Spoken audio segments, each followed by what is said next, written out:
विकासशील इंसान पार्टी के राष्ट्रीय अध्यक्ष सह बिहार के पशुपालन और मत्स्य विभाग के मंत्री मुकेश सहनी को जान से मारने की धमकी एक चैनल के स्टिंग ऑपरेशन में सामने आने के बाद पार्टी के नेताओं ने प्रधानमंत्री, गृह मंत्री और मुख्यमंत्री से उनके लिए सुरक्षा की मांग की है। इसके लिए वे जल्द ही पत्र लिखकर उनकी सुरक्षा की मांग करेंगे। इस बार पार्टी के प्रदेश अध्यक्ष गोपाल गोविंद बिंद, राष्ट्रीय उपाध्यक्ष उमेश सहनी, विकासशील छात्र संघ के राष्ट्रीय अध्यक्ष चंदन सहनी और आनंद मधुकर यादव ने कहा है कि मुकेश सहनी एक संवैधानिक पद पर आसीन है और वे एक राजनीतिक पार्टी के अध्यक्ष है। प्रधानमंत्री, गृह मंत्री और मुख्यमंत्री से हम अपील करते हैं कि हमारे नेता की सुरक्षा को ध्यान में रखा जाए, क्योंकि अब यह मामला संगीन हो गया है। एक क्रिमिनल माइंडेड हमारे नेता को बंद कमरे से स्टिंग ऑपरेशन के दौरान हत्या करने की योजना बनाते दिख रहा है। उसकी मंशा किसी भी स्थिति में ठीक नहीं है। हमारे नेता, हमारी पार्टी के लोगों को ध्यान में रखा जाए, उनके हितों का ध्यान रखा जाए। किसी अप्रिय घटना के घटित होने से सरकार को बचना चाहिए। सरकार को स्थिति की गंभीरता को समझते हुए हमारे नेता को सुरक्षा प्रदान करना चाहिए।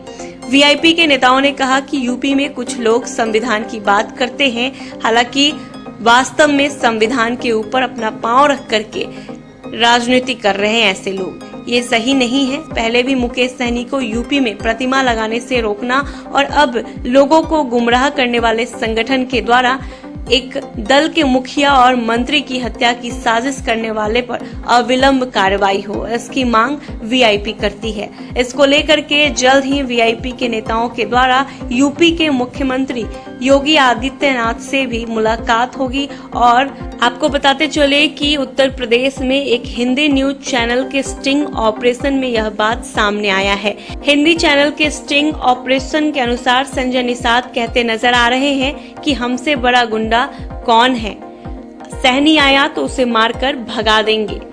उत्तर प्रदेश की निषाद पार्टी के स्टिंग ऑपरेशन के बाद राजनीति में हड़कंप मच गया है। एक हिंदी न्यूज चैनल ने निषाद पार्टी के चेहरे को बेनकाब करने का दावा किया है। हिंदी न्यूज चैनल ने स्टिंग ऑपरेशन जारी किया है, जिसमें निषाद पार्टी के अध्यक्ष संजय निषाद कहते नजर आ रहे हैं कि हमारे लोग तो थाना फूंकने वाले हैं, हमसे बड़ा गुंडा कौन होगा।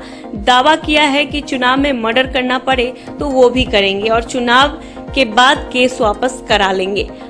संजय निषाद आगे कहते हैं, हमने बहुत बड़ी जमीन ली है, हम लोगों को ट्रेन करते हैं, उन्हें बताते हैं कि वह गरीब क्यों है।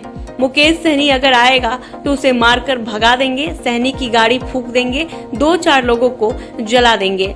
इस स्टिंग ऑपरेशन के बाद राजनीति में हड़कंप मचा हुआ है और वीआईपी के नेताओं के द्वारा, कार्यकर्ताओं के द्वारा प्रधानमंत्री, गृह मंत्री और मुख्यमंत्री से मुकेश सहनी को सुरक्षा प्रदान करने की मांग की गई है।